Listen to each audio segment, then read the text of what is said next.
Shabbat Shalom.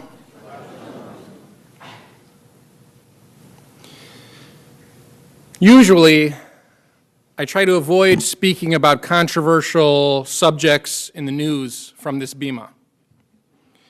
When it comes to Israel, that's not the case. I've said from this bima time and time again, Israel is not news. Israel is our family. Today, the state of Israel should be as important to our Jewish character as the Torah scroll in the ark behind me. And so if you're here to hear a sermon about the controversial decision President Trump made this week to recognize the capital of Israel as Jerusalem and to instruct the State Department to begin preparations for the embassy to move to Jerusalem, I think you'll be disappointed. You'll not be disappointed because I'm going to avoid talking about the topic. Rather, you'll be disappointed because I don't think it's the decision that was controversial at all. Each country in the world has the right to designate its own capital. The United States has selected Washington, D.C. France chose Paris. And unlike every other country in the world, according to CNN, last week there were 86 countries with embassies in Tel Aviv, and not one single country had its embassy in the capital city of Jerusalem, as designated by Israel as its capital city by its democratically elected government in 1949. From the moment of rebirth of Jewish autonomy, we reestablished Jerusalem as our capital. Jerusalem was established by King David as our capital roughly 3,000 years ago. Jerusalem, the city, and Jerusalem, the idea, is so important to the Jewish people that although we didn't yet control the old city with our holy sites in 1949, we took the closest piece of land, let's call it Jerusalem adjacent, and there we built the Knesset and every government institution, and we called it West Jerusalem. If it's been so controversial for political reasons since 1967, when we recaptured the old city and reunited the city of Jerusalem once again under Jewish control, why wasn't a single embassy located in West Jerusalem between the years of 1949 and 1967? Jordan controlled the old city of Jerusalem for those 19 years. Never did it deem it important or significant in any political way whatsoever. Jerusalem has never been claimed as a capital city for another people in 3,000 years of world history, and we call Jerusalem our capital, and we, the Jewish people, have never had another. This week, the President of the United States allotted Israel the same respect every other president has had for every other country except for the Jewish one. He announced that he would implement a law passed by Congress over 20 years ago and continuously deferred every 6 months by Democratic and Republican presidents alike. President Trump did for Israel and the Jewish people what the likes of President Clinton, Bush, and Obama waived and deferred for more than 20 years. President Trump afforded the state of Israel and the Jewish people a right which we deserve, and that's the right to determine our own capital city. And then hours later, the Czech Republic followed suit in recognizing Jerusalem as the capital city and continued in its tradition of being a tremendous ally to the Jewish state. I hope in the coming days we will continue to hear more and more countries follow suit.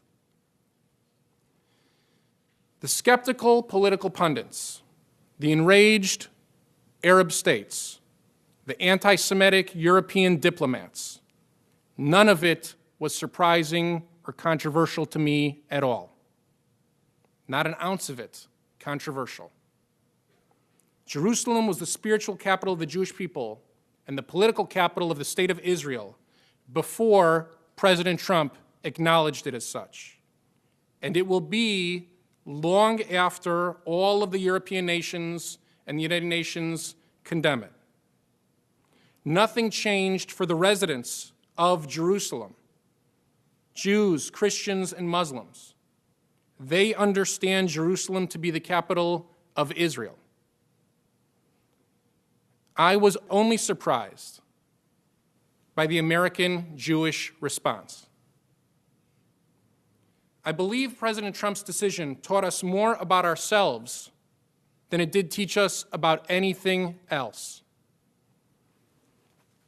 Have you read a Federation statement of gratitude to the President of the United States? If so, I missed it. I found the conservative movement statement to be underwhelming and lukewarm at best. I've seen emails by specific Orthodox rabbis, including Rabbi Jonathan Sachs, but nothing institutional. No statement on behalf of the Jewish community thanking this president for doing what past Republican and Democratic Party platforms stated as their position of both political parties, to recognize truth, to recognize Jerusalem as the capital of the state of Israel. Let's not kid ourselves. If President Obama had recognized Jerusalem as the capital, there would have been a whole day-long, 24-hour horror dance that went down Wilshire Boulevard. So is our consternation about the gift, or is it about the giver?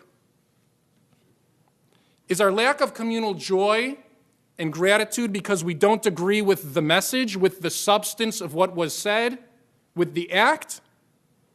Or would we have preferred it not spoken by this particular president that did so? If we can't say thank you because we refuse to recognize Jerusalem as our capital, because we don't see the city as legitimately belonging to us, then we need to have a different conversation, because I think that understanding of history, of Zionism, and of Judaism is profoundly flawed. But if we can't say thank you because it's this president who has been, to say the least, extremely complicated, caused the Jewish community great concern about rising anti-Semitism in this country, who's been vehemently criticized by Jewish leaders. But if we can't say thank you when he acts in our benefit, in our interest, then I think it's us. I think we have serious reflection and soul searching to do on our part. On Thursday, I had the honor of eating lunch with Israeli Ambassador Ron Prosser. AIPAC arranged for an intimate luncheon with a dozen or so rabbis.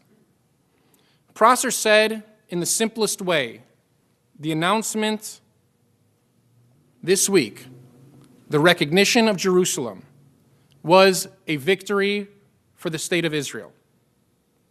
It was called a victory by Israeli politicians on the left and on the right. He said the president could not upset a peace process that simply does not exist.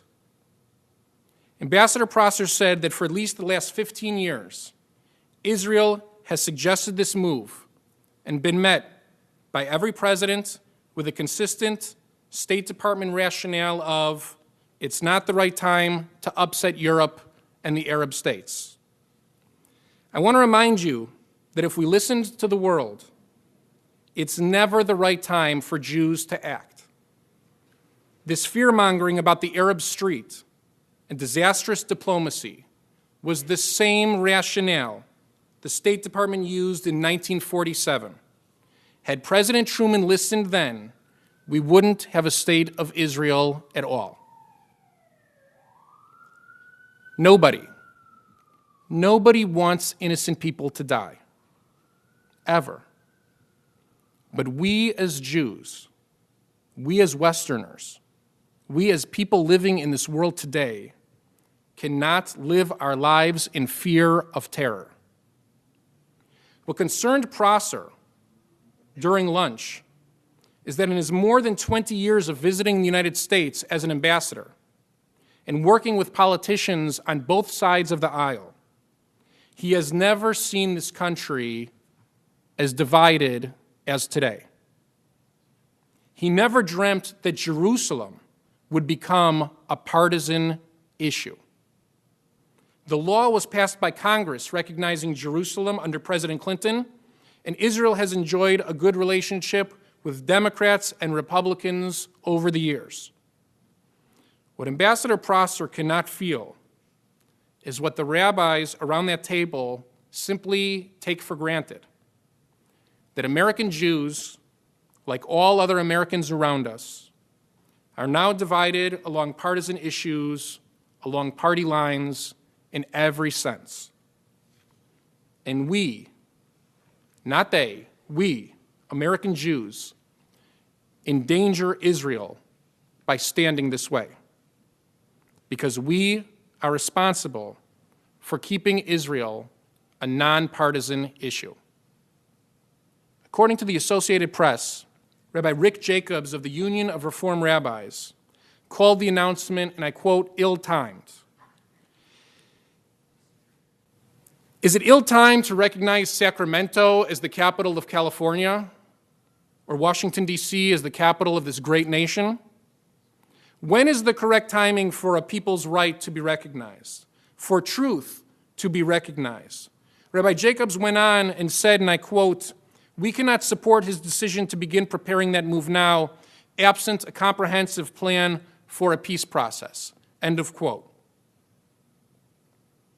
Thank goodness David Ben-Gurion didn't have to take the advice of Rabbi Jacobs and so many other liberal rabbis that I've heard this week, or they wouldn't have a Jewish state in which they choose not to live, but on whose behalf they project their own opinions and whose land they're constantly advocating being given away. I also want to see a comprehensive peace plan, a peace based on facts, on truth, on real history, not imagined. Now, I've never sat down with Prime Minister Netanyahu or with Mahmoud Abbas like Rabbi Jacobs has. But my inclination is that there are roughly 1,000 possible steps of cooperation in between where we stand today and a comprehensive plan for peace between Israel and all of her neighbors. And as Voltaire observed, do not let the perfect be the enemy of the good. As I believe, do not let truth stand in the way of a non-existent peace. If we've learned anything from the last 20 years, we've learned that if peace is accomplished without recognizing basic truths, it can never be a worthwhile or lasting peace agreement. In the first chapter of Pirkei Avot, the wisdom of our ancestors, we learn, Rabban Shimon ben Gamliel Omer, al shlosha dvarim ha'olam omed, al hadin ve'al ha'emet ve'al ha'shalom. Rabban Shimon ben Gamliel teaches, on three things does the world stand: on judgment, on truth, and on peace. People warn that peace cannot exist with truth and judgment. After 20 years of non-peace, compassion and lies do not lead to peace. Unpopular decision-making and recognition of truth is sometimes required for a path to emerge to peace. Do I have concerns about President Trump's statement? Yes, I do. Do I know what the president will demand of Israel in exchange for this recognition? Do I know if there are strings attached to President Trump's announcement or his timing? Do I know all the public statements are actually the true sentiments of all of those who make them behind closed doors? Of course, I don't know the answers to these questions. And I worry about every single Israeli citizen. I worry about each of them, each and every day, not just on days of staged Palestinian rage. But let's not forget, as Ambassador Prosser said on TV before meeting us for lunch, just because the Palestinians declare 3 days of staged rage doesn't mean that on the other 362 days of the year, the Palestinians are practicing yoga and meditation. Israelis living in Jerusalem and around Israel have been dealing with Palestinian terror in the form of stabbings and shootings and car rammings and bus bombings and murder for years. The announcement by President Trump is not going to upset the so-called peace that has existed there for the last 2 decades. This will upset a gentleman's agreement between diplomats that don't believe Jews to be equal or deserving as others. Israelis will handle this like they handle everything else in the real world. I don't worry about Israelis. I worry about ourselves. I worry about the American Jewish community. We, American Jews, stand at a tipping point, and our very neshama, our soul, is at stake. Are we so divided about American politics that we can't come together on such a fundamental issue as recognition of Jerusalem as our capital city? If we, American Jews, if we can't celebrate American leadership when it acts on Israel's behalf, then we're sending a simple message to Republicans and Democrats alike that acting on Israel's behalf no longer holds any value to us whatsoever. If there's no way to appeal to the American Jewish community to sway our vote, then there is indeed no reason to appeal to the American Jewish community at all. And we will see an ever-increasing anti-Israel Democratic candidate and an ever-increasing Republican candidate totally disengaged from Jewish concern. The book is not yet completely written on President Trump's relationship with the American Jewish community. Has he made mistakes? I think he's definitely made mistakes. Is he a complicated character with a lacking moral compass? I think he is. In this instance, did he act with an understanding on this singular issue that has been wrongfully cast aside for more than 2 decades in the Oval Office? I believe he did. And honestly, on this one, I believe he deserves our gratitude. I implore you, please, call the White House and leave a message thanking President Trump for recognizing Jerusalem as Israel's capital and affording Israel the simple right, the decency afforded to every other nation in the world. And then, even more important, please call our Democratic representatives and ask them why there has not been a bipartisan statement of support in favor of recognizing Jerusalem as the capital of Israel. Explain our hope that Israel remain a bipartisan priority for both sides. Say in no uncertain terms that 20 years ago, Congress recognized Jerusalem as the capital in an overwhelmingly bipartisan vote. And we hope that we can continue to count on bipartisan support for the only liberal democracy in the entire Middle East. Like I said, if we don't make both of those calls, then we are sending a very simple message to Republicans and Democrats that acting on Israel's behalf no longer holds any value to the American Jewish community. And if it doesn't, then there's no reason for them to any longer act on Israel's behalf. And then the biggest loser will be the state of Israel. And it will be wholeheartedly our fault, the fault of the American Jewish community. I'm not afraid to stand here and say when President Trump misses the mark. Charlottesville was certainly the case.